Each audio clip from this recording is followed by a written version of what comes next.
Mhm. Hello, everyone. Welcome in. Thank you for joining us today. I see everybody's kind of trickling in. If you want to go ahead and throw into the chat where you're coming in from. We always like to see we're in California. We have everyone joining, sometimes out of California, sometimes even out of the States. So it's exciting to see. I'm calling from here at our CFILC headquarters in Sacramento. I think it's northern Sacramento. San Marcos, beautiful. Hollister, lovely. Hope it's staying cooler down there, closer to the water. It's quite warm here in the valley, Sacramento Valley. I'm gonna give it about 1 or 2 more minutes and then we'll go ahead and get started. But continue to please let us know where you're coming in from.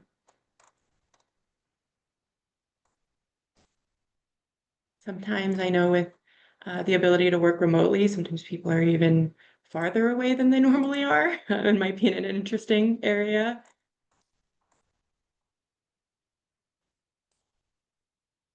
But as those come in, please continue. I'm just going to pull up our beginning of the presentation. Again, thank you for joining us. I will give it about 1 more minute and then we'll get started.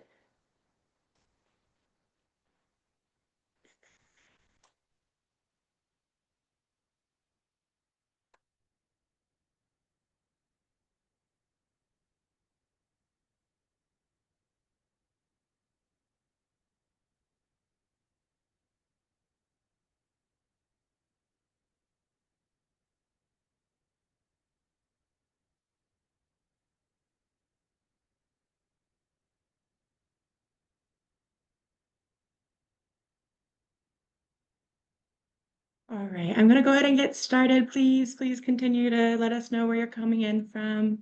But we're going to dive in. We've got some great presentations, and I want to make sure we can get through all of those as well as any questions or anything that you might have. I want to get all those answered today. So I'm going to go ahead and get started.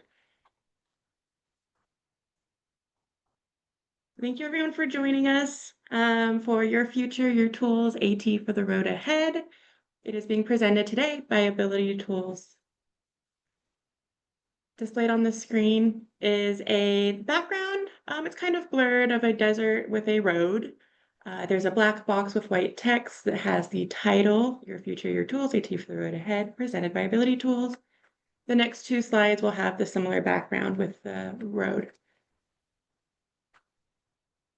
My name is Amora Stahl. I am a program coordinator with Ability Tools, one of 3, and I am a biracial woman. I have on black glasses today and a slick back bun and some gold jewelry on.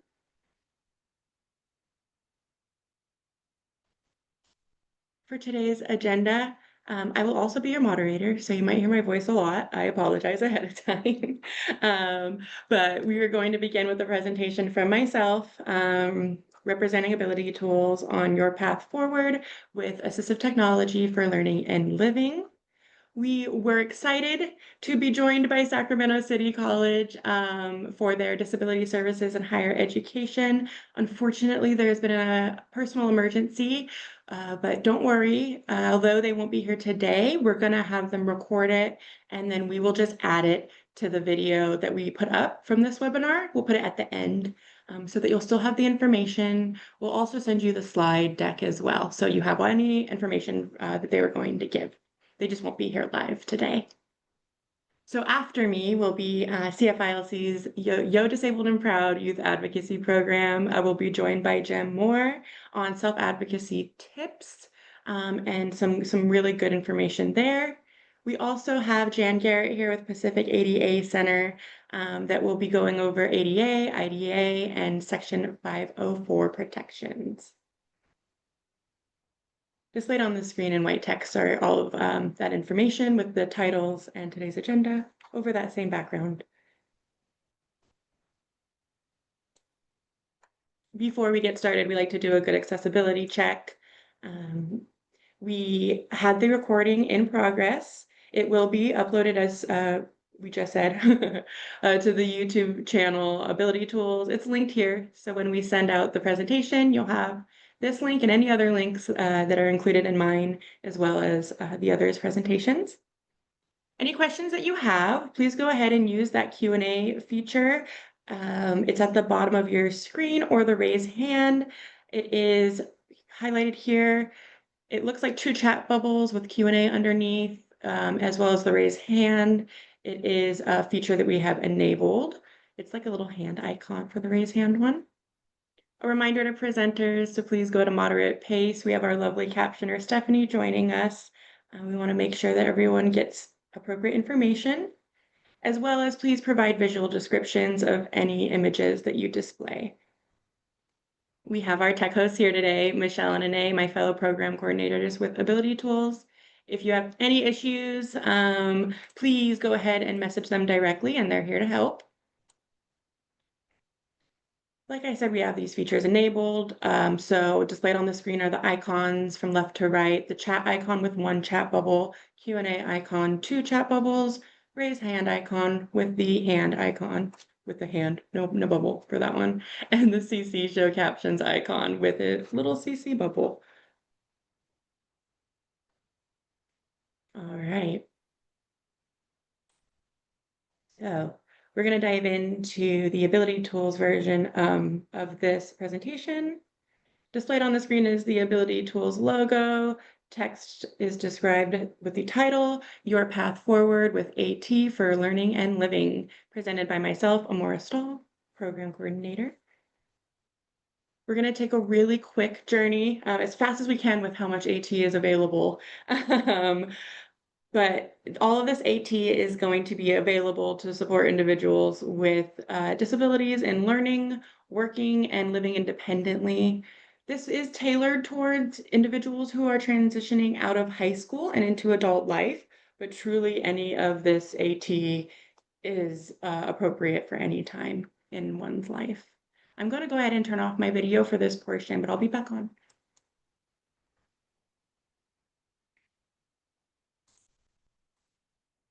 Okay, so what is AT? For those of us who are joining who may not be well-versed in assistive technology, we like to say AT for short. I'll probably use that throughout, but just know I'm saying assistive technology when using that shorthand.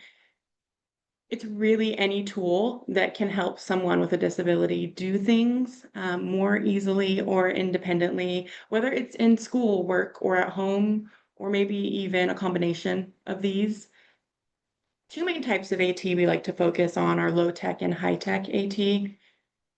Low-tech AT is simple, affordable. There's really no power needed for it. The image on the screen under low-tech is of a 3D printed pencil grip or pen grip. A person's hand is using it.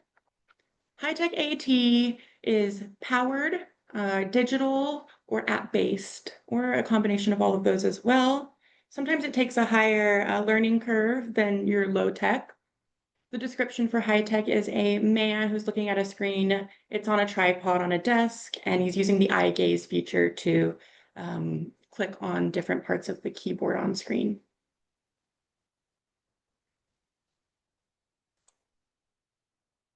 Okay, so firstly, let's go ahead and just dive in, break it up, and do some AT for adult learning. This really can fall under a lot, but we like to categorize. So we focused on reading, writing, organization, and focus assistive technology. Displayed on the screen is an image of a man. He is at a computer with two screens. He's got the keyboard pushed aside, but he's using a desktop magnifier and he has a book underneath it. Looks like it's a screen touch one. He's touching on the screen, and what is magnifying is being displayed on the PC desktop. So encouraging students to explore AT early and connect with disability services at wherever their next step in their path may be is key. Additionally, we really want to encourage students to check out Ability Tools device lending and demonstration centers. We have the link provided here for when you get to the slide deck to try out different tools before really committing to purchasing any specific tool. Or just to find out really what's going to work. There's lots of different ones, so take a look there.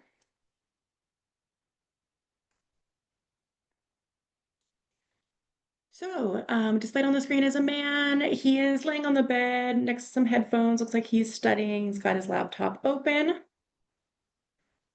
We've compiled a few examples of tools in each of these categories, but again, it can vary, and there are so many options to fit into different needs. For this purpose, and when trying to break them down, it's helpful to think of them in two different ways, physical and digital. So on the physical side, we have tools that make reading more accessible by changing how text is presented or interacted with. Some examples we featured here are things like reading pens. Displayed on the screen is an orange. It looks like a large highlighter truly, but it's electronic and it has little buttons and a screen with LED display, reader, and settings. This is an example of a reading pen. This is the C Pen reader. It can screen, scan, and read printed text aloud. There's also reading slant boards.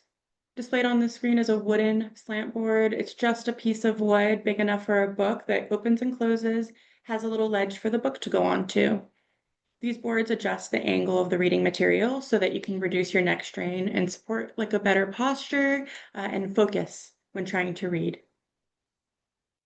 Large print books are also available at most libraries, most centers at schools, and ebooks as well. Reading guides and trackers. Displayed on the screen is a book with a blue, looks like a little highlight, but it's like a physical highlighter somebody is using with their hands. These reading guides and trackers help with line tracking and visual focus. So the one displayed on the screen, this one specifically is an easy tracker reading strip. They come in big packs with different colors and is great for like line tracking and reducing visual clutter. There are also magnifiers, as we saw in the previous image of the gentleman using. Displayed on the screen is another type of magnifier. This is quite a big one. It looks like truly just an easel, but it's a magnifier, and it is magnifying a laptop screen with a woman on it. These all can vary. There can be handheld versions or the larger desktop ones like you see here, or even the electronic ones as you see previously, and we'll talk about a little bit later. Also, physical screen overlays. Displayed on the screen are just a bunch of different color filters from every edge of the rainbow. These can reduce visual stress when reading and are especially helpful for those with dyslexia or maybe sensory processing issues. On the digital side, we see a wide variety of options that offer customization and audio support. Text-to-speech software, or TTS, shorter to say. Displayed on the screen is a National Geographic website. Highlighted is an extension that popped up. It has a man, a pause button, back to reading button, settings, and one times. This specific one is Natural Reader. It's a Chrome extension that's free and makes it easy to access the web. You can change the voice, speed, toggle, immersive reader, and a lot more. There's also dyslexia-friendly fonts and web browsers. So these are extensions that can change the style of text on the web for every page that you pull up. Displayed on the screen is a Wikipedia page. Looks like a normal Wikipedia page. It's talking about dyslexia, but the font has been changed to be dyslexia-friendly. This specific one is Dyslexic Browser, another free Chrome extension. There's a lot of different tools on there as well, in addition to just changing the font on the web. You can also get third-party screen magnification softwares, either one's built in or third-party. There's lots of Chrome extensions or other extensions depending on the browser that you use to magnify on the web. When it comes to writing, AT is going to be really helpful with the physical act of writing and the thinking and organizing that comes with it. For physical support, these are going to be things that help with fine motor skills, maybe grip strength or posture. Some of the examples included are ergonomic pens and pencils. Displayed here on the screen is a black, smaller pen that somebody is using with their hand. It has two parts of it that go in between, kind of like a flip-flop with their finger, and they're holding it. This one's called an ErgoSoft Pen Again pen. It's designed to allow the hand to take a natural shape, but encourages also natural wrist position to ease fatigue. Maybe we can use a writing slant. The one displayed on the screen is a black, looks like a clipboard, but it's at a slant and higher up, similar to the reading slant. This is just going to help with wrist position and reduce strain. Can also be used for reading, some just like the other one. You don't have to have maybe two different ones.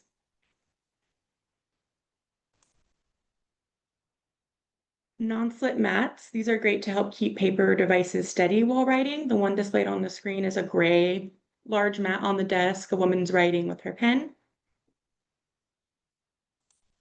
Hand and arm supports. These are especially useful for individuals with muscle fatigue or tremors. This one is a great one. On the screen is a black curved kind of a support pad, and it is on like a little round spot, and it can swivel. This is the Cherry Slide Pad Ergo. It's great and optimizes the position of the wrist and forearm. All of these are linked here as well in this slide deck.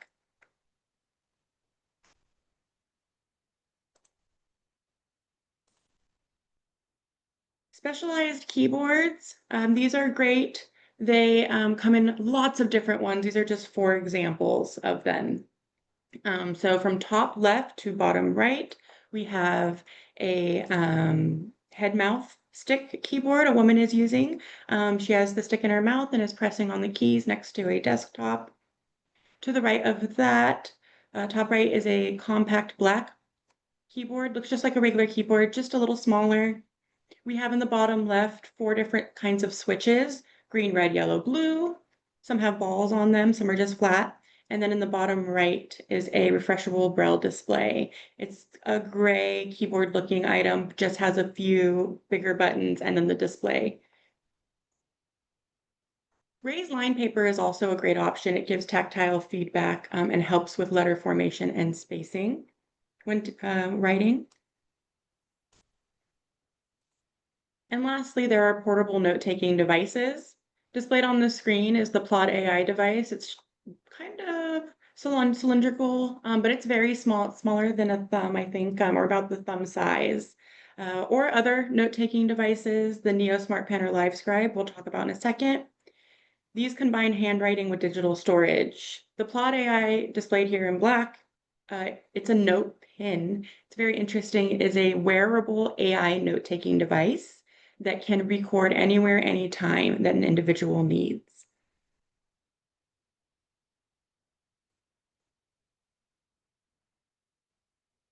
There's a wide range of digital tools to support writing, organization, and editing.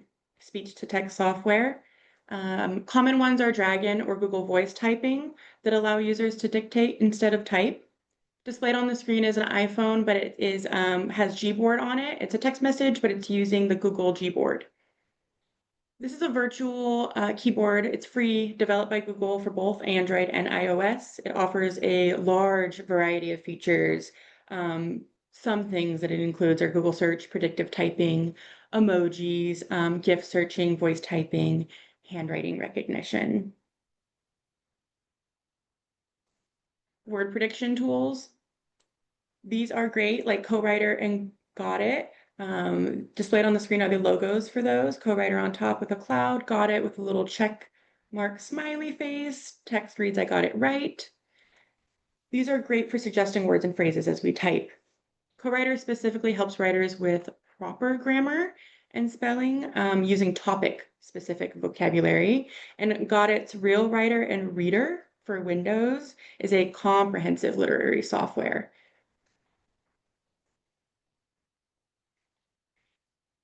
There's also enhanced grammar and spell checkers that go beyond basic autocorrect with real-time feedback. Displayed on the screen are two images. The top image is a iPad using one of these softwares. This is spellaid.co. It has multiple different words on it and a dictionary. It shows the same thing on an iPhone. Below that is a Gmail message. It is showing an example of the Ginger app. Displayed on the screen is a first sentence that said it is not necessarily a bad thing, but necessarily is spelled wrong, and think is on the end. And so it suggests it is not necessarily a bad thing automatically as they write. This is an English and grammar writing app. It can also proofread documents. Mind mapping and graphic organizer softwares can help with brainstorming and structuring ideas, so the back end of writing. One really great one is MindView. It does cost, but depending on what you're using it for, it's definitely worth it. It works with a lot of the other softwares that we recommend using in this space. So displayed on the screen is a web. In the middle is MindView, their logo of a man thinking. We're gonna go clockwise. From the top, it shows all the different softwares that it works with for creating maps. So read aloud, Zoom text, Dragon naturally speaking, Claro softwares, Dolphin Supernova, Dictation, JAWS, and Text Help, and these are all represented by their individual logos. Citation and reference management software are also softwares I wanted to bring up. These can be used to keep track of citations for essays and papers. One that I linked here is called Mendeley that you'll see when you go into the link that keeps track of your citations as you go. It's screen reader friendly. So in the same vein of writing, I really like to go into note taking.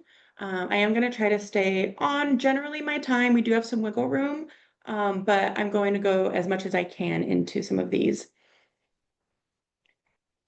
So for the physical AT, there's your normal highlighters and color-coded notebooks, but then there's also smart pens and notebooks. Displayed on the screen is a woman. She's looking at looks like she's just taking notes. She's got her iPad and she's in a classroom with other students.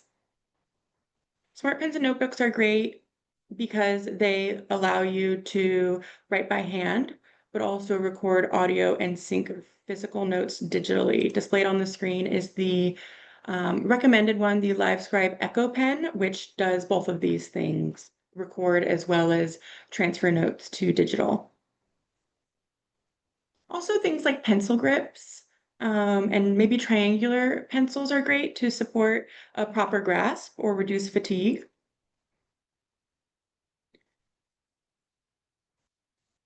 There's that one, my apologies. There's that one that we looked at earlier that was 3D printed. It's a pencil grip in black that a hand is holding. One thing I did want to note is Caption Companion. This is a portable 8-inch tablet with smart mic that provides deaf and hard of hearing individuals with unlimited real-time captioning. It's very cool. It's smaller, but it brings real-time captioning. There's just a little tiny device that you bring with you displayed on the screen. It looks like a Kindle and it says Caption Companion, and there's that small device about maybe thumb size. It has a clip and a little speaker on it. Heavyweight pens are great. These give extra tactile feedback. Displayed on the screen is one. It's just a regular pen, but it is weighted and it has a different kind of grip on it. As well as fidgets. These provide sensory input that help individuals stay focused. Displayed on the screen are 4 different ones. So from top left to bottom right, there's a silver one that you can click back and forth. There is with kind of like piano key clicks, has 4. There's a gold ring that you can wear to be maybe more discreet and fidget with. Bottom left are a series of different flat rocks that are made of, I think, silicone, and they have different textures that you can hold on to in your hand, as well as bottom right, there are some keys that give tactile feedback similar to a mechanical keyboard, but just individual keys. My apologies, my computer did it again. In that digital realm, there's Microsoft Learning tools for note-taking. There's a wide breadth of them, built-in ones, OneNote, Word. These give dictation, read aloud features, and visual formatting. On here, it's not on here, but I just thought of it. We did have a great Microsoft series where we went over accessibility, and I will link that when I follow up for anyone who's interested in those learning tools. There's also Voice Recorder Pro for recording spoken content. That is an Apple app. Genio, which some of you might be familiar with Glean. I just learned that Glean is now Genio, and Otter AI are similar. They transcribe audio into editable text and great for reviewing lectures or meetings because they make like outlines for you. All right, so screen access, we've talked about this just a little bit. Physical screen access or things like that electronic video magnifier I mentioned, it's displayed on the screen. It is a like white rectangular device with some buttons on it and a large screen that is zooming in on some text. These are great because you can adjust the contrast and color for readability. This is the Smart Lux digital one, and it can be moved up and down if you want to use it vertically. Has a lot of different settings. There's those refreshable Braille displays that we talked about earlier. Those are great for converting on-screen text into Braille. Large monitors and high-resolution displays make it easier to zoom in on content without losing clarity. And for digital, we have our usual, but I wanted to bring them here for anyone who's not familiar. There's JAWS and NVDA, which are two leading screen readers. Zoom Text, built-in accessibility tools on iOS and Android. These are all linked here. These provide different types of screen access depending on what you're looking for. So physical, planning and organization. Good organization and planning tools reduce stress. Displayed on the screen is a series of calendars, large on a wall, going from red to purple, rainbow colors. A woman is putting on some information. So large planners like this are great. This one I think is on Etsy. You can use a whiteboard or corkboard, color-coded folders and binders, and even document scanners. You can get those for free on your phone and turn those into digital files. Sorry about that. Another one I really wanted to point out while we were here, I know I'm going a little quickly, but I really would like to get through this. So some digital ones for planning and organization. There's different kinds. There's calendars and planners that you can get digitally. A lot, they're free. There's task management, to-do ones. There's note-taking apps. There are file management, cloud storage. There's lists and lists that I've included on here for them. One of note through my research combines all of these, and it is called Sunsama. As you can see on the screen, what is displayed on the screen is it looks like a calendar system. It says Monday, Tuesday, Wednesday. Somebody is pulling tasks using a clicker, a mouse, and pulling it to different days or adding it to a specific calendar. This is their dashboard. This is particularly made for individuals with ADHD to help focus and manage time while integrating all of these types of digital apps all in one. If you wanted to explore individual ones, again, they are in these links. Speaking of time management, some physical ones that I would suggest are like a visual timer. Displayed on the screen is a visual timer. It is a green little tiny clock like you would have in your kitchen, and you can see the time go by depending on how long you've set it for. Analog clocks can also do something similar to this. By visualizing it. You can get a vibrating watch or alarm that will prompt an individual depending on when they set the alarm for and will vibrate on their wrist. We always recommend noise canceling headphones and earbuds, as well as those fidget tools. I did want to note really quickly, I'm going to try to get this done in the next 5 minutes or so for my presenters, but I do want to note one that I did find.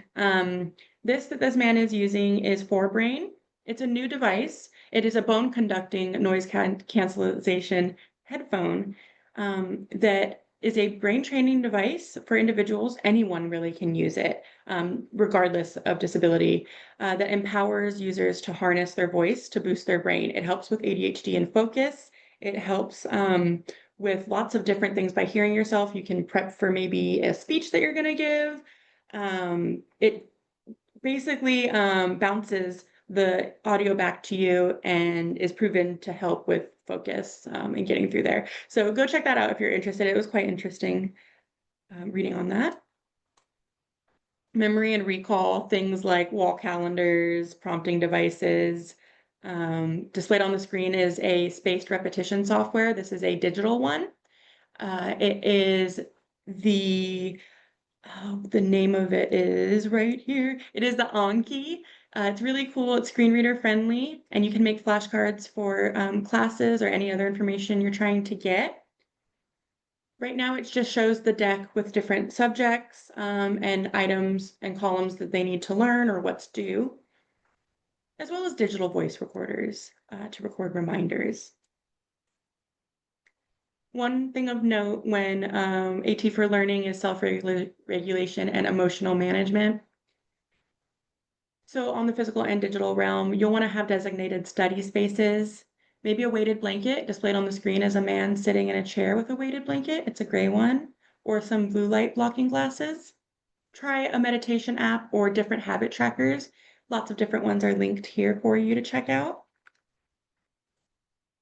Okay, so really quickly, let's dive into some AT for independent living.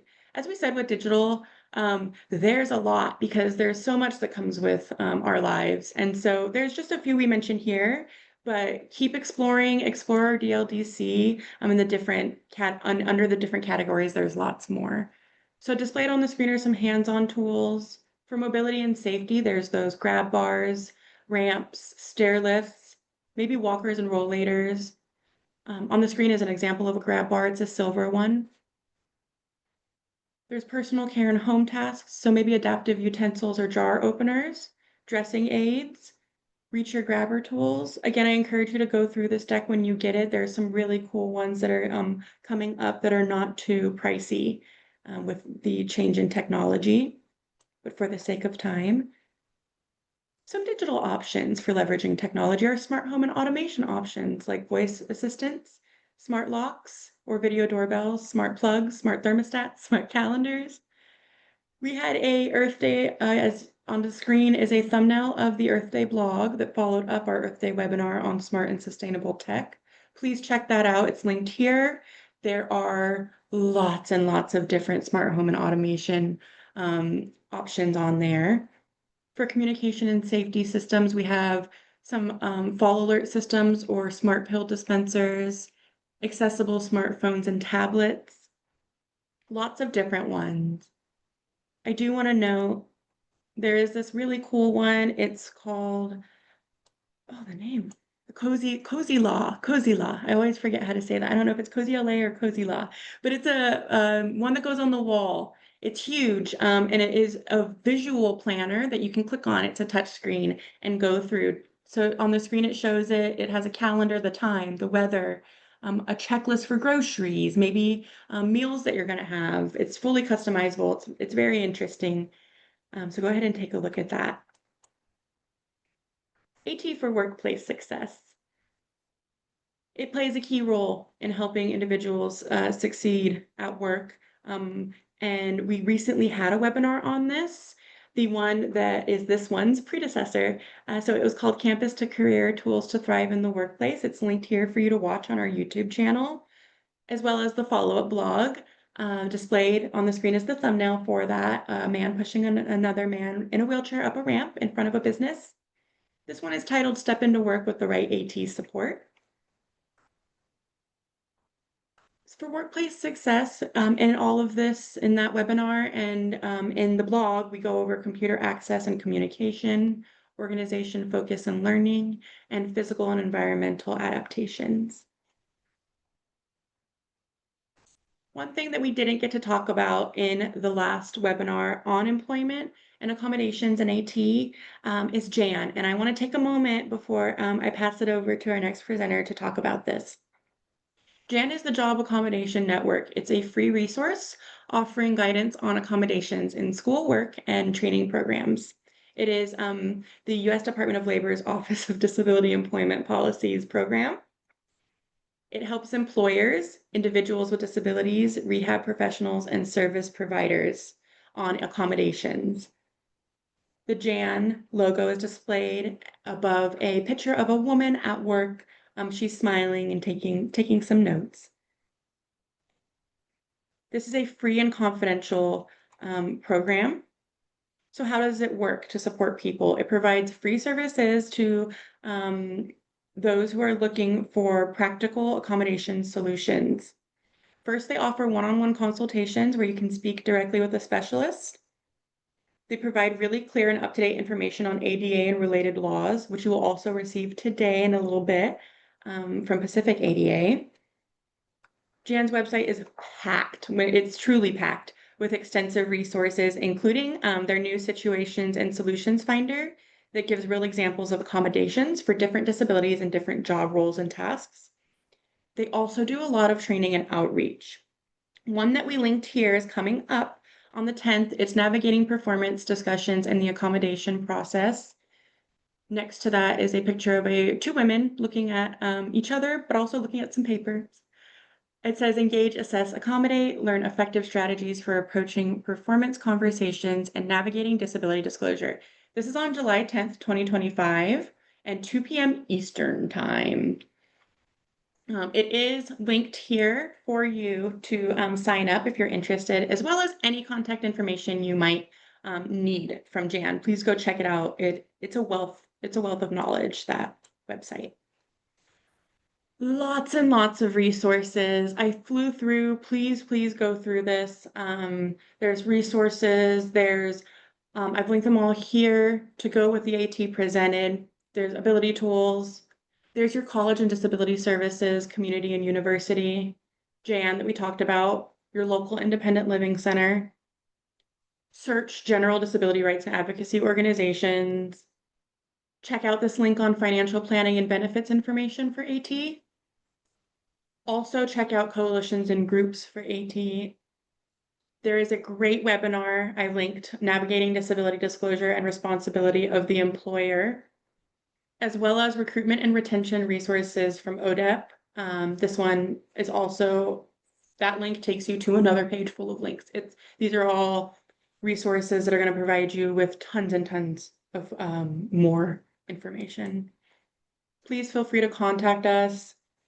Add our contact information. You can also contact me directly, Amora, my first name, Amora, at CFILC.org, or teaminfo@abilitytools.org. All right, I flew through that one so that we can make sure that our next guests have lots and lots of time. So I'm going to stop sharing screen and introduce our next presenter. So our next presenter is going to be our sister program. It's at CFILC, Yo Disabled and Proud's Youth Advocacy Program. Jem Moore will be here to explain some tips on accommodating for yourself and some other fun goodies in there as well. So go ahead and take it, Jem. Yeah, thank you so much, Amora. Hi, my name is Jem Moore. I use she, they pronouns, and a little visual description for myself.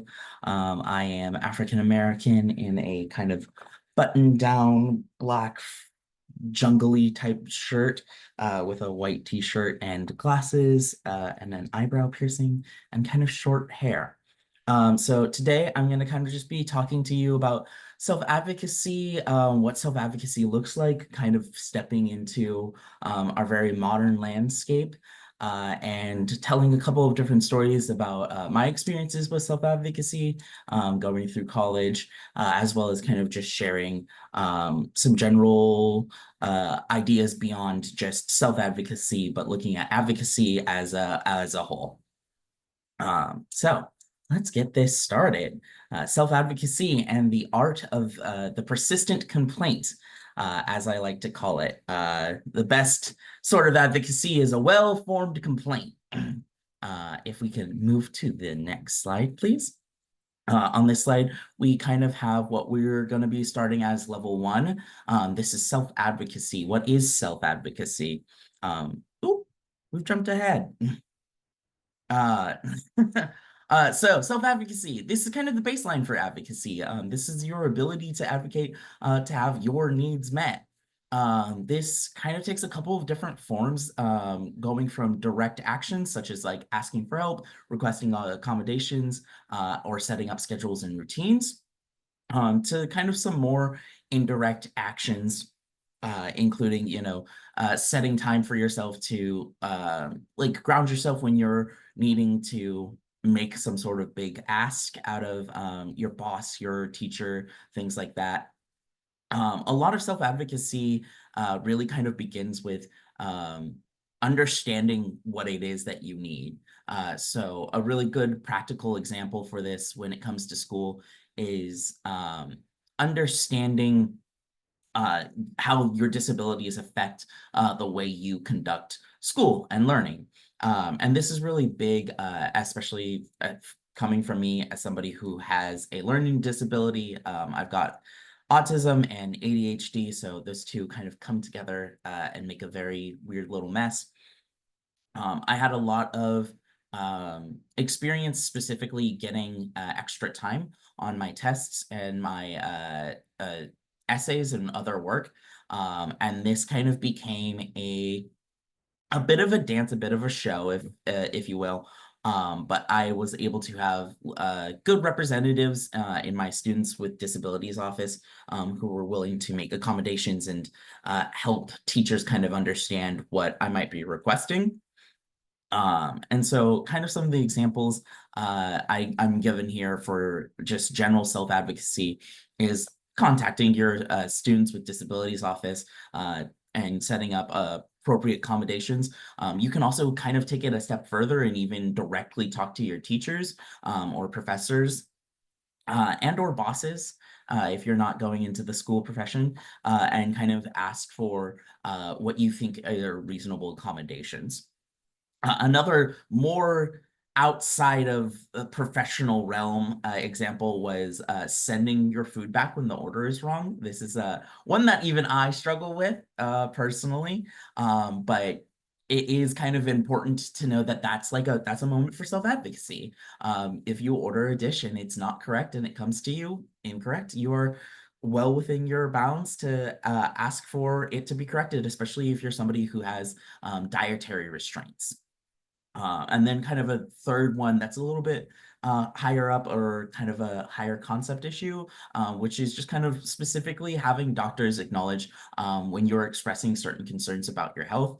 As disabled people, this is not an uncommon experience that many of us might have, where we might express some sort of concern for our health in one way or another, and some typical biases might step up and kind of cause our healthcare providers to maybe not necessarily doubt what we're experiencing, but brush it off or discount it into another category. And sometimes that is very unhelpful. So sometimes being able to say like, hey, I need you to note that you're saying I'm not going to acknowledge that, you think it's X, Y, and Z problem. And that sort of self-advocacy can be very helpful for later on down the line when if the doctor is wrong, being able to say, hey, we had that noted. I told you I thought you were wrong. And now we have this in the notes. So building a good trail. Next slide, please. So our next level is level 2, and everything that I'm kind of stating and a couple of just the bullet points, the examples, and the paragraph is what is on the slide. So top title is level 2, collective advocacy, and then a little description. Sometimes self-advocacy isn't enough. Your asks for help go ignored or dismissed. Your accessibility needs are ill met, or you realize you and another person are having the same problem.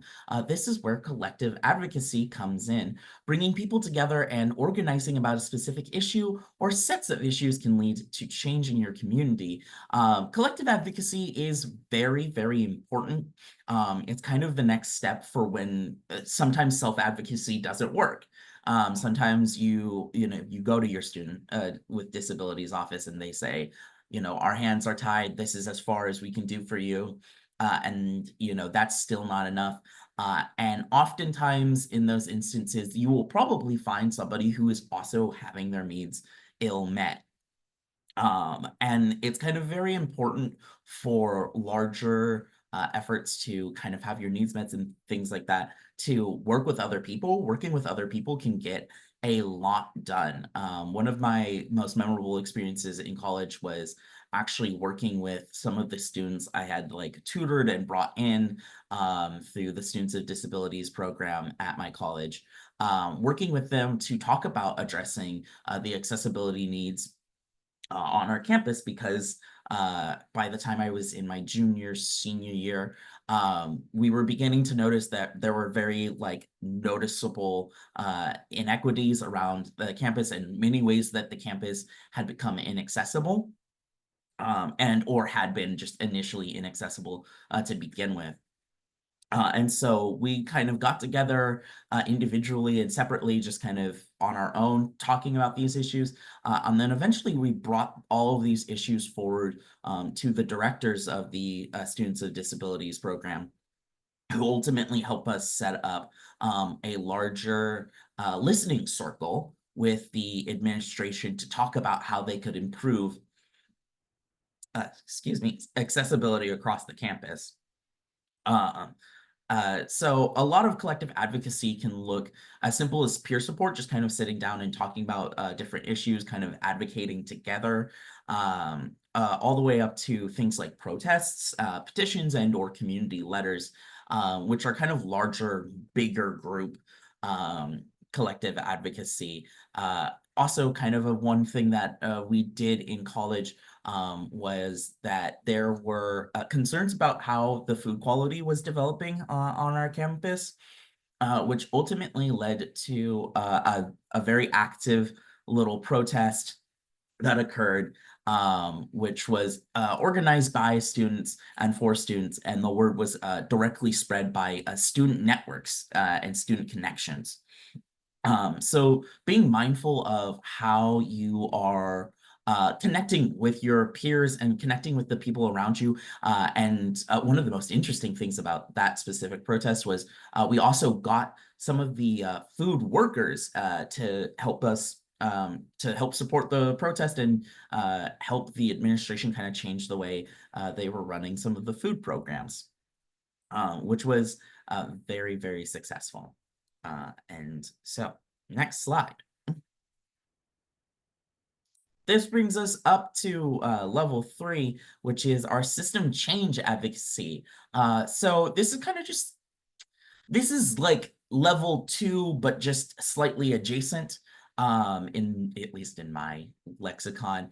This form of advocacy is oh, I might have made a typo. This form of advocacy, not many think about, but is becoming increasingly important in our kind of dangerous modern landscape. This is the kind of advocacy that works on the behalf of whole communities. It seeks to change the systems that govern and maintain our society. Sometimes the things that are holding back our communities from thriving are laws, government budgets, or even bad faith politicians. And that's kind of when we begin to organize our communities to push for systemic change. And the kind of examples I listed was a little bit broader organizing things, but coalition organizing. So bringing together a bunch of different either representatives or actual members of a diverse group of communities and kind of focusing on a singular issue. And getting sort of into mobilization mode, moving entire groups to kind of coordinate efforts on resisting like bad policies and bad budgets as kind of one form of system change advocacy, as well as a little bit more in the government step, which is the political caucus formation. This kind of when a community comes together and then forms an advisory group that serves directly to the government. This is a little bit like our silks, who, work with the governor and do a very good job of providing disability-minded consultation to our government officials.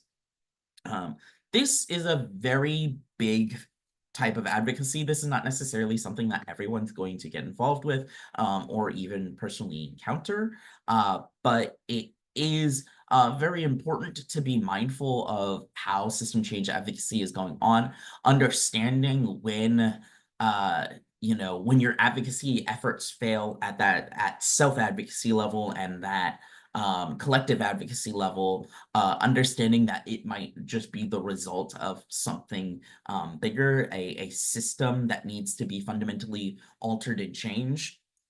We here in the Western world live under nothing but a series of systems and different types of bureaucracies, and they are very old. So they are not always perfect, and in many ways, they are not designed with disability and accessibility in mind, as well as like a wide variety of different cultures, not necessarily included in their considerations. And so this is when we have to band together and push them to be better and have better representation and better understandings of the communities that they're impacting and trying to um, control, govern, whatever language you'd like to use there. All right, next slide, please. Okay, so self-advocacy and the personal complaint. In a lot of ways, self-advocacy is a form of complaining, and that's perfectly fine. That's perfectly important. Complaints are necessary. Complaints are how we get many things done. The American Revolution was nothing but a very big complaint that got a little bloody. So self-advocacy is really about the way you are able to structure these complaints, structure these criticisms of what you're receiving and asking for what you actually deserve, right? Which is accommodations and space to coexist and thrive within your community and within larger society. So self-advocacy can be annoying for everyone involved, but its results are absolutely indisputable. They do lead to lasting changes, and the way we craft our personal complaints shapes how others respond. And so it's really important that when we're making self-advocacy efforts and making larger advocacy efforts that we're doing it from a place of empathy, a place of like, hey, disability is disabling and it already makes my life hard enough. I'm just asking for assistance here, and that's not an unreasonable ask. It's not wrong for people to ask for help. It makes society better when we ask for help. It makes our lives better when we ask for help, and there's plenty of things that we cannot do by ourselves. So the kind of next point is that as I said earlier, the world is not built with us in mind, so we often have to fight to have it rebuilt to be accessible for all. And in our current global landscape, it does seem like we are going to be having to push our fight onward and continuing because people are kind of beginning to see advocacy as cringe. People standing up and representing their rights and representing, being treated with human dignity and decency is becoming a bit untrendy. So it's moments like these when advocacy is seen as annoying, that it's actually the most needed. The moments people are beginning to brush people off when they are saying, this is a crime against humanity, this is inhumane, people deserve better than this. And when people start brushing that off, that is when it needs to become even more present, ever more persistent, and quite frankly, to those who already find it annoying, even more so annoying.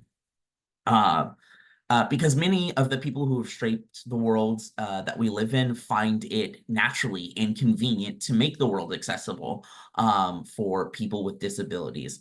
And so they will always see people with disabilities as some sort of nuisance, which learning from our ancestors who fought to get the ADA into law and have fought consistently to ensure that it is actually enforced and people are actually upholding those values, it is important to be a bigger nuisance to not be accounted for than to be the nuisance that they will naturally see you as. So really pushing the world to be accessible, through persistence and through advocacy and through honestly annoying the hell out of our political leaders. Next slide, please. So that leads us to advocacy and the art of being annoying, as I've so aptly titled it. I got about 6 points here. It's just kind of outlining different ways to be considering advocacy as you move forward and you kind of think about it in your daily life, whether that's, how do I make sure I'm able to still get a good grade, even though I've been struggling with executive dysfunction and I just cannot sit down to write that essay.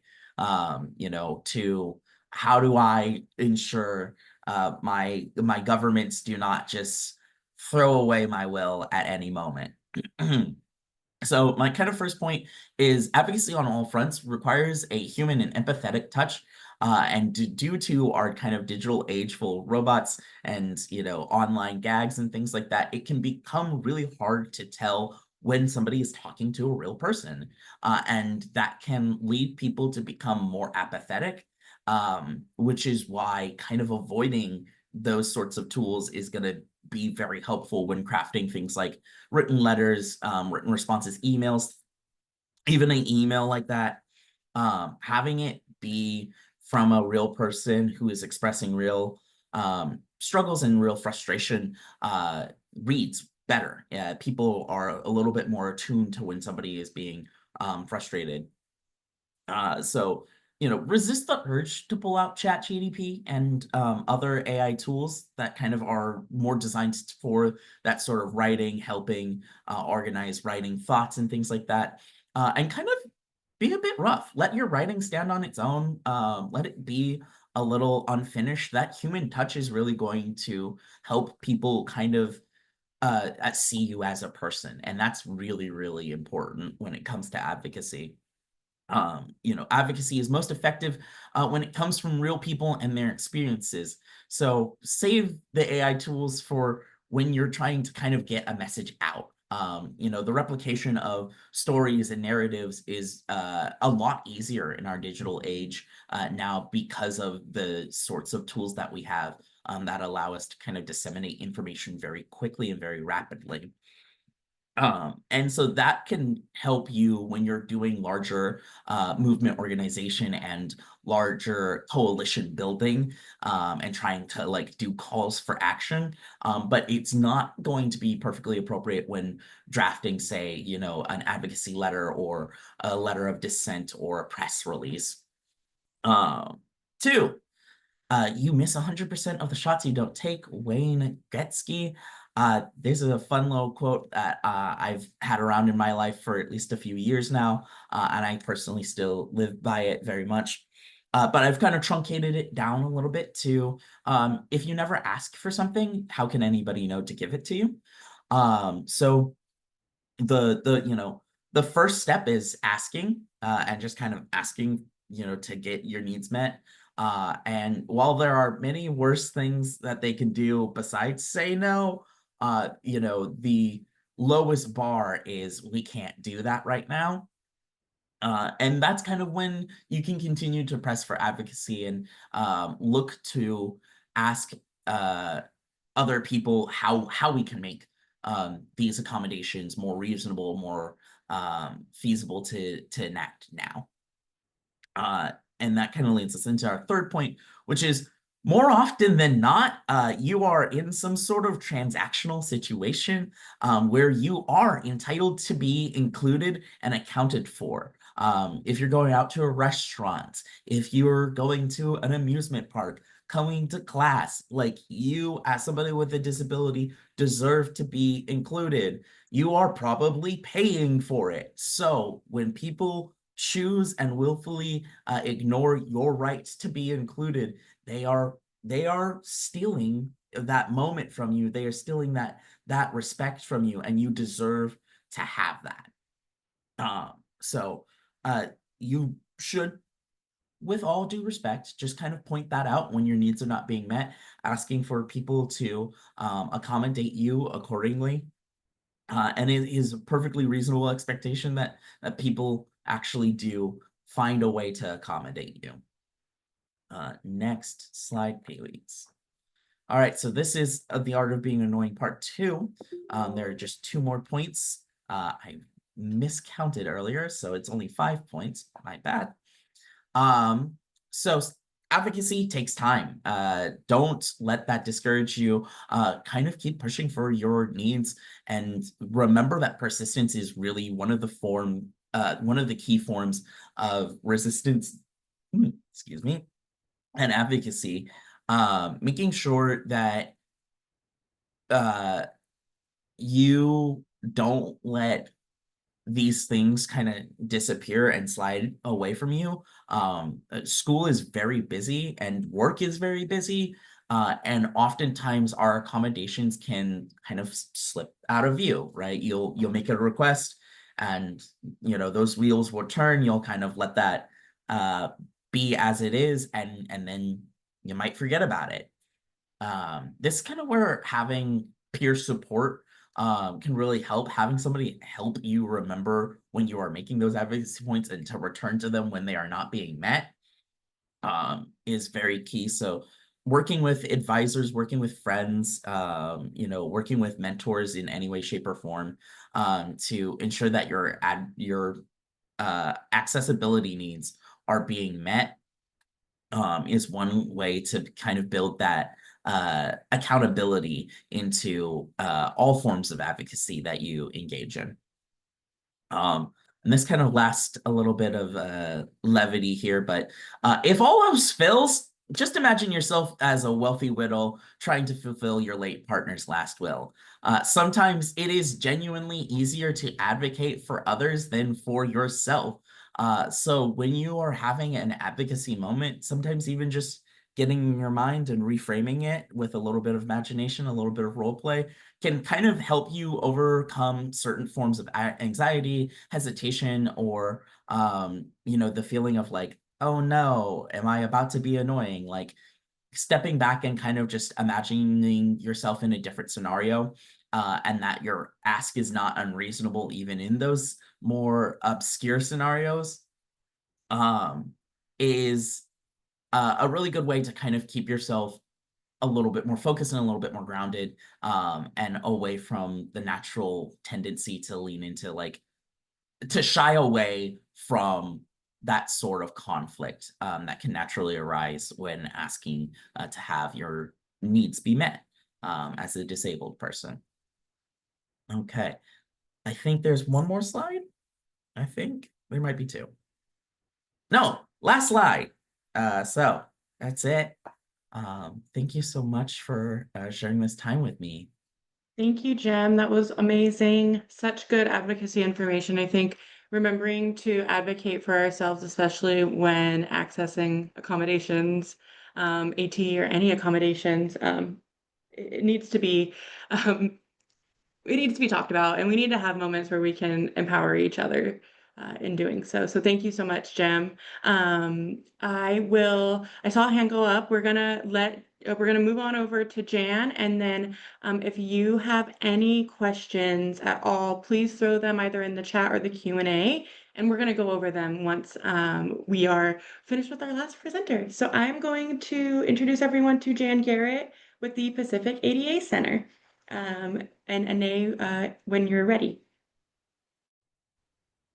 Well, this is Jan Garrett speaking, and I just want to start by saying thank you to the previous presenters. Tons of great information on AT and on advocacy. And I'm sorry that I look like I have a halo right now.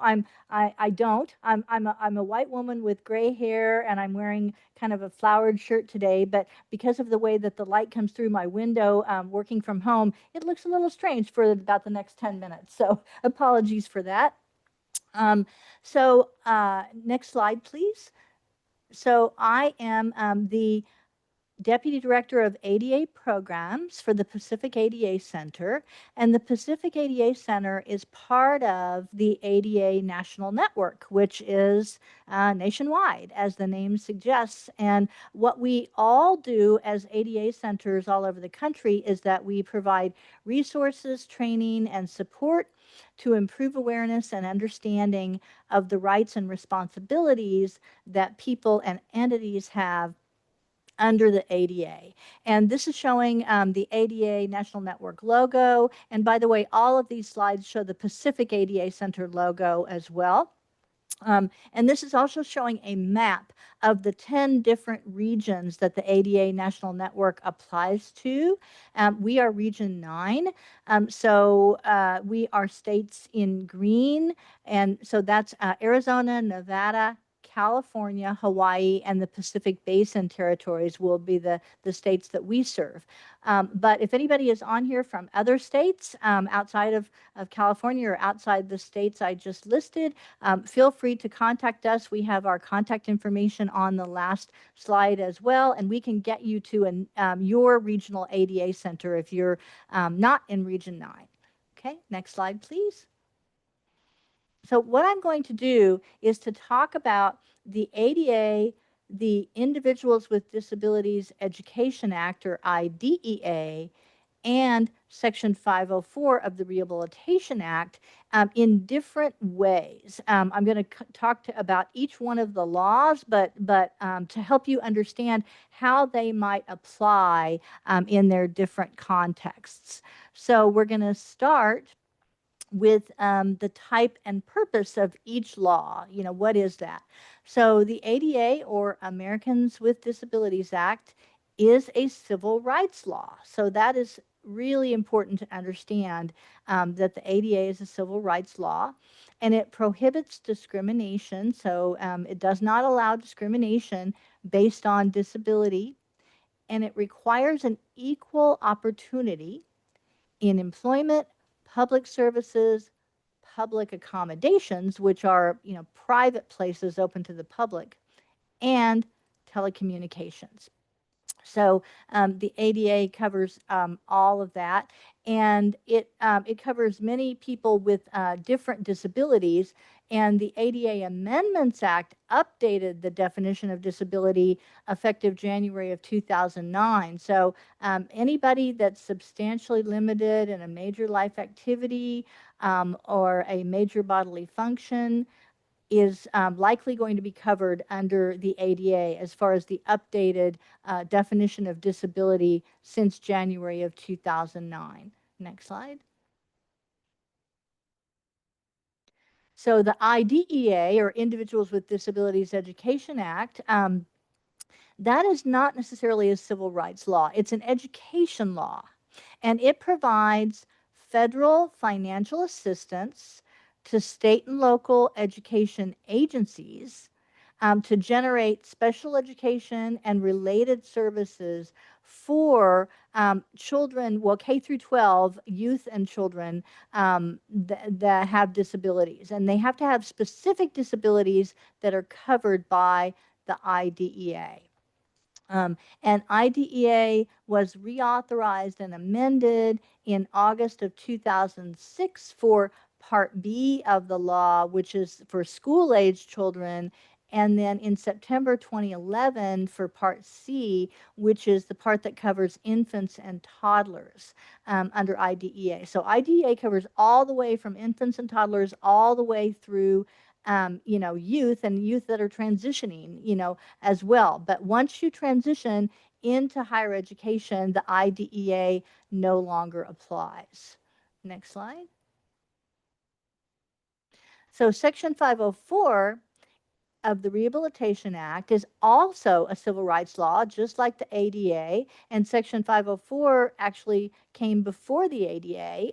It was passed in the 70s and finally implemented after lots of protests by the disability community around the country, including in San Francisco. And so it's a civil rights law that prohibits discrimination based on disability in programs and activities that are both public and private programs and activities that receive what's called federal financial assistance, or basically federal funding. So if it's a private doctor's office or a public school, it may receive federal funding, and if so, it would be covered by the Rehabilitation Act of 1973. And that is very, very similar language to what is contained in Title II of the ADA in terms of program accessibility, accessibility to programs, services, and activities. And Section 504 was amended through the Workforce Innovation and Opportunity Act, or WIOA, in July of 2014. And what WIOA said is that you have to provide enhanced vocational rehab services to facilitate the transition from high school and job to job readiness, and also to higher education if that's what people choose, for people with disabilities. So that's really important for those of you who are in transition age. Next slide.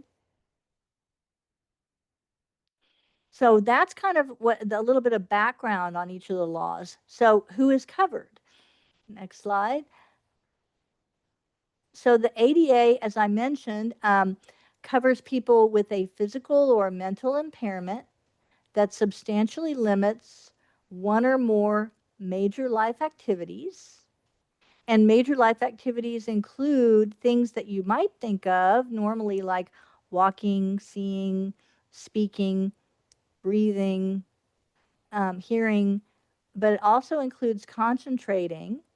And major life activities also include major bodily functions, like if your immune system is affected by COVID or some other reason, then that's covered as a disability under the ADA.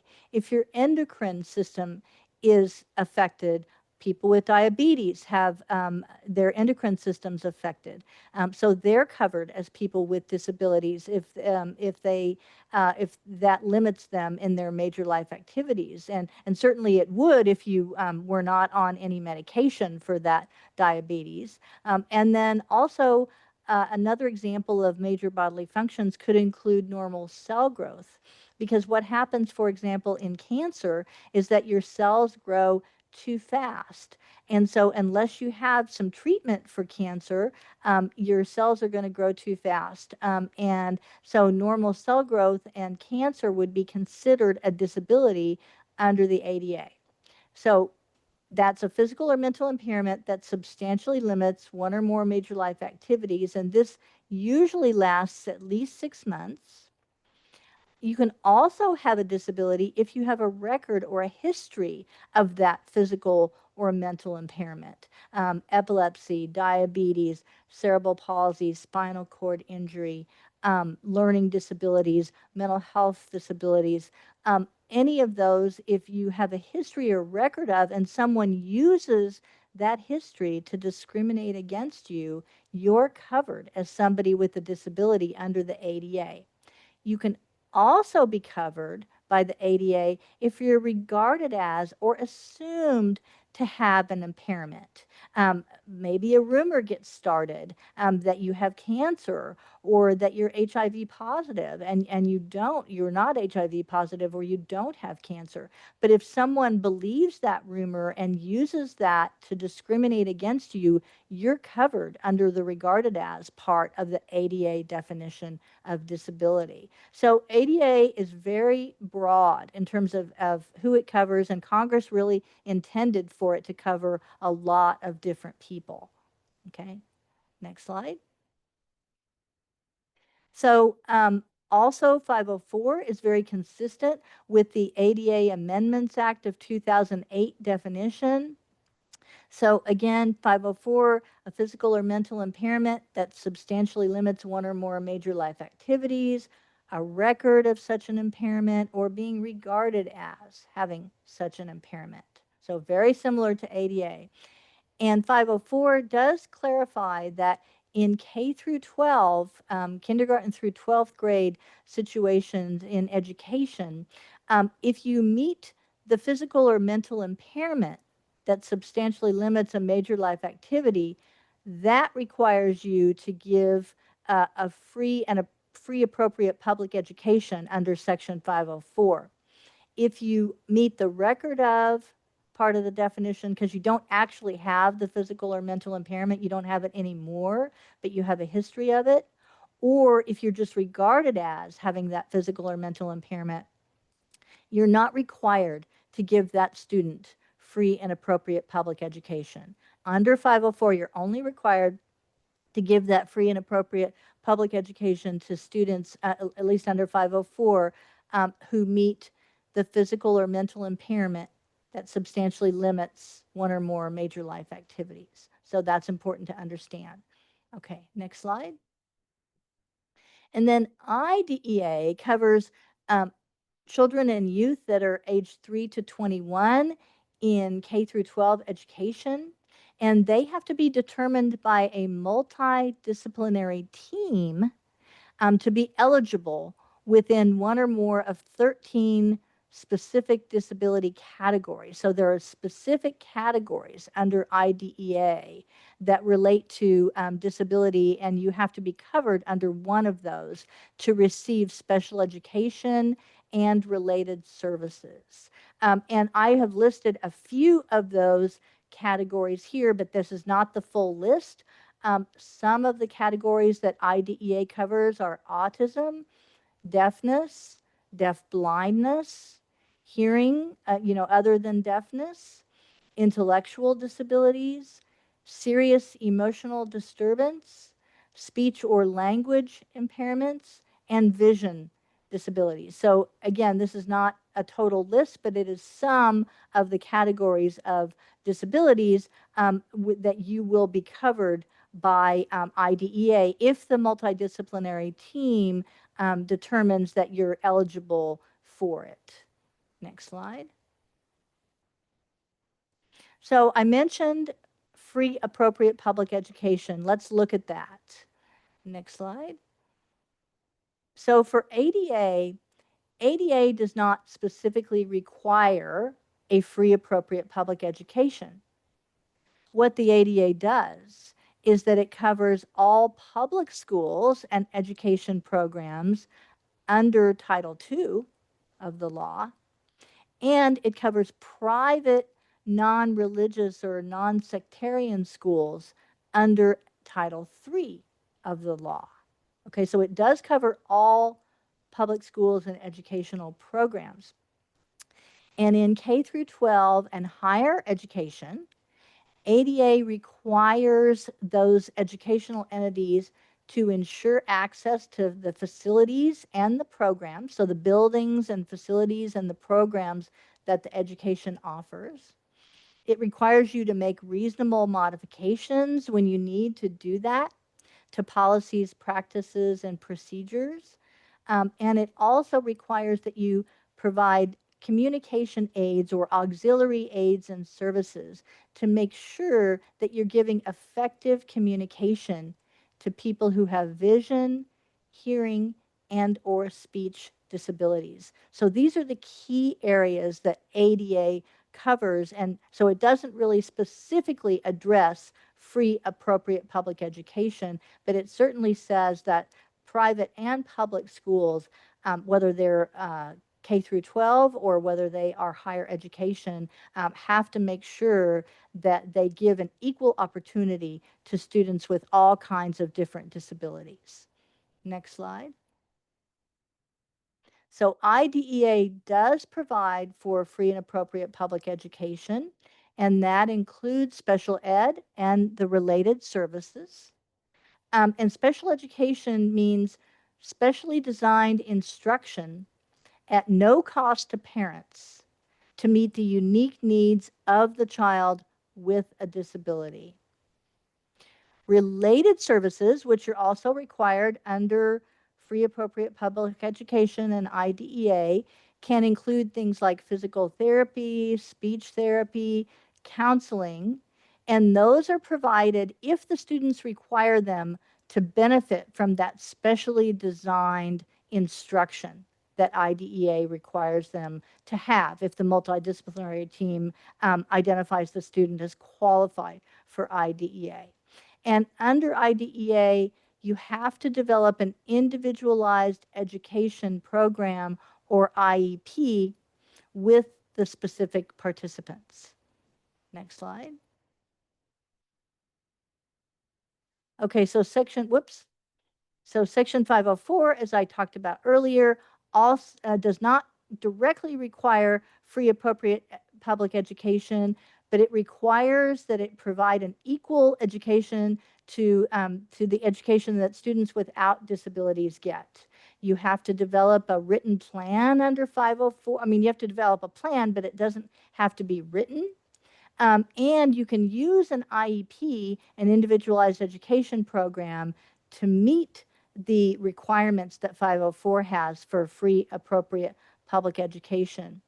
And again, remember, WIOA, the Workforce Innovation and Opportunity Act, require enhanced vocational rehabilitation service to help with that transition from high school to job readiness or to college.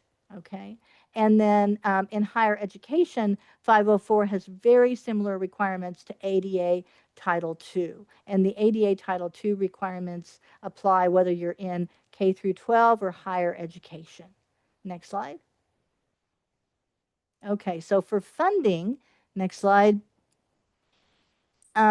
ADA does not provide funding to meet its requirements, but it does provide some tax benefits for K through 12 private schools that actually may pay taxes and private higher education institutions. And some federal agencies provide grants for technical assistance and training for those public and private schools and higher education entities.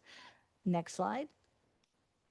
IDEA does provide funding specifically under Parts B and C of the IDEA to assist states and local education agencies with meeting their requirements to serve infants, toddlers, and youth with disabilities under IDEA.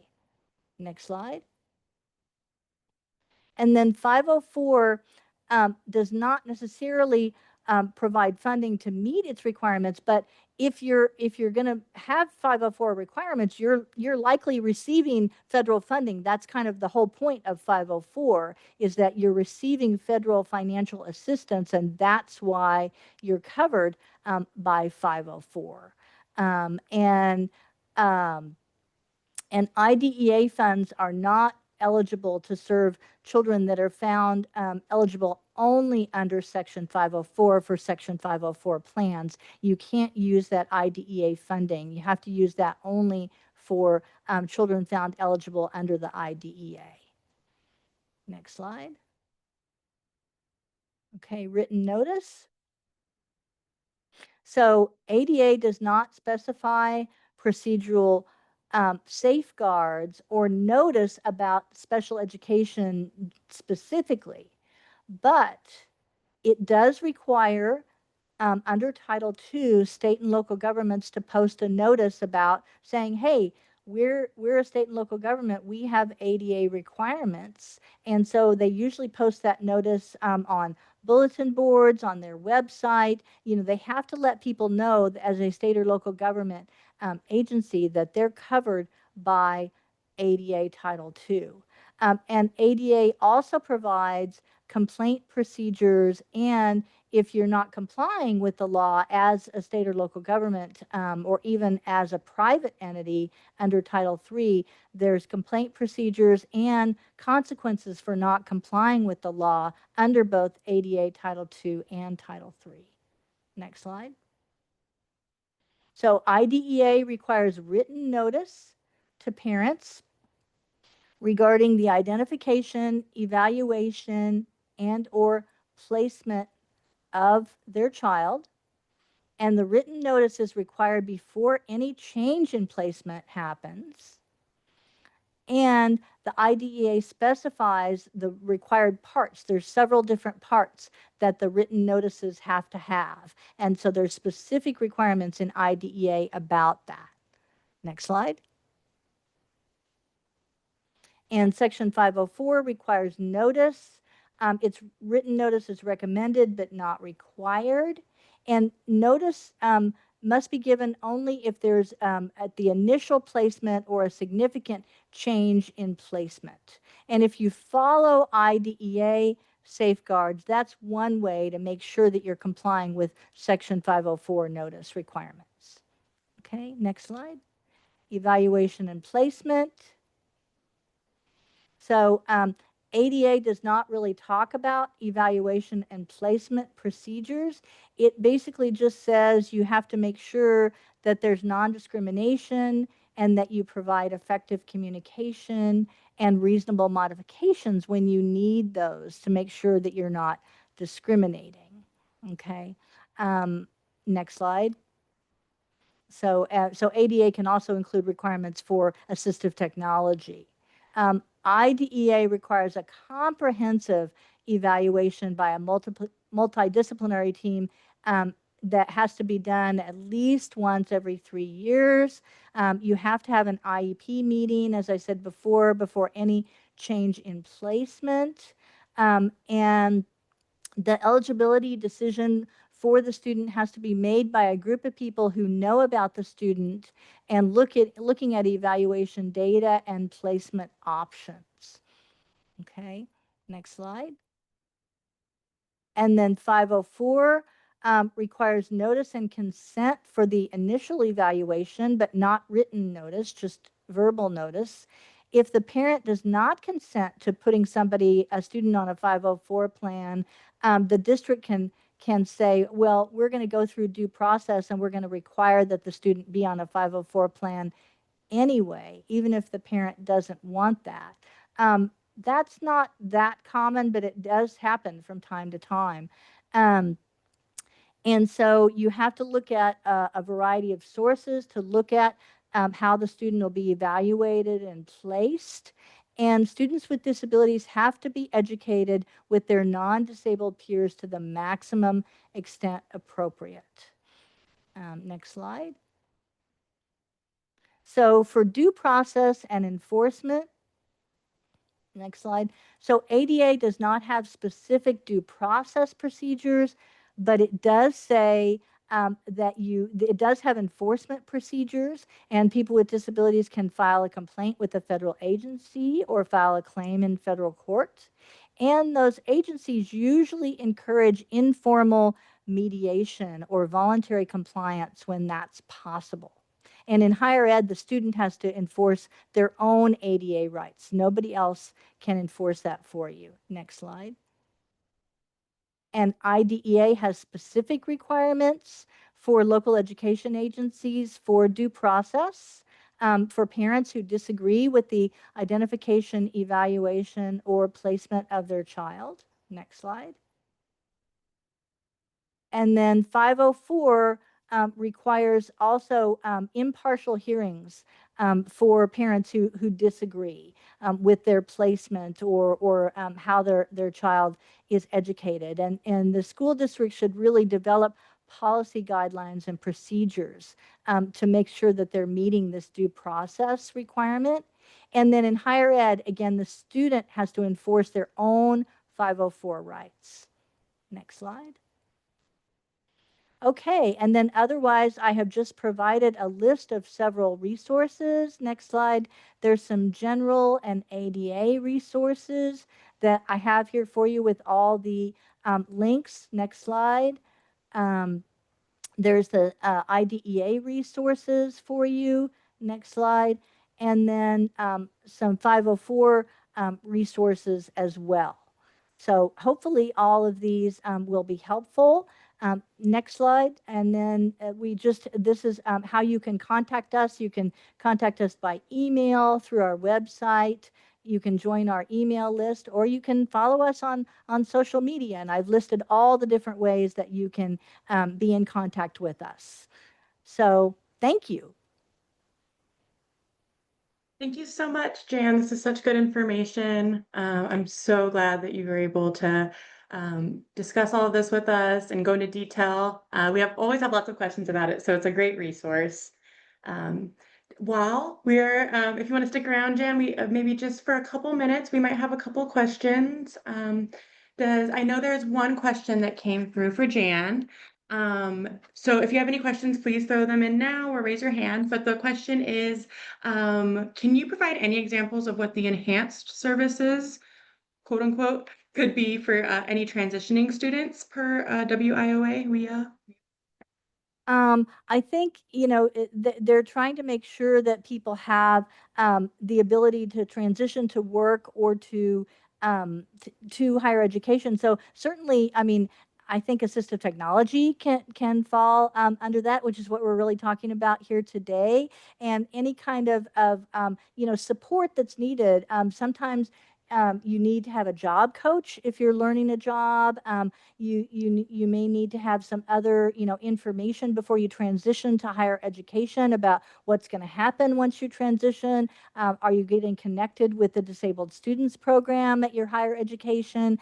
So I would certainly say any and all of those, plus many, many more examples of enhanced services. Beautiful. Thank you. That's a great answer. And it tied into AT. Thank you, Jan. And thank you for the question. Does anybody else have any other questions for either myself, Jan, or Jim? Please go ahead and throw your hand up or throw it in the chat. I'll if I don't see any coming in, and if I do see any, I'll stop, but I'll start with a little bit of closing.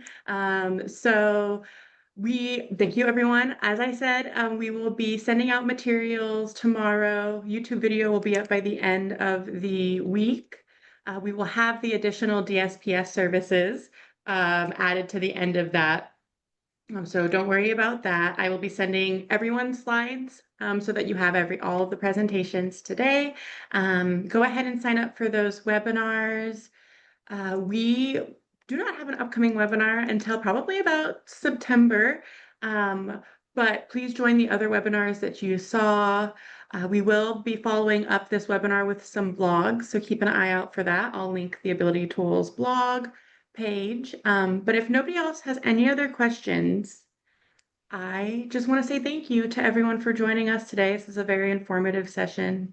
You'll have access to it. You have access to myself and the Ability Tools team if you have any questions, and I will be following up with you all shortly in email to provide resources. Otherwise, Thank you so much, everyone. I'll let you all go. Thank you, everyone. Thank you, presenters. Thank you, tech hosts. Thank you, Stephanie.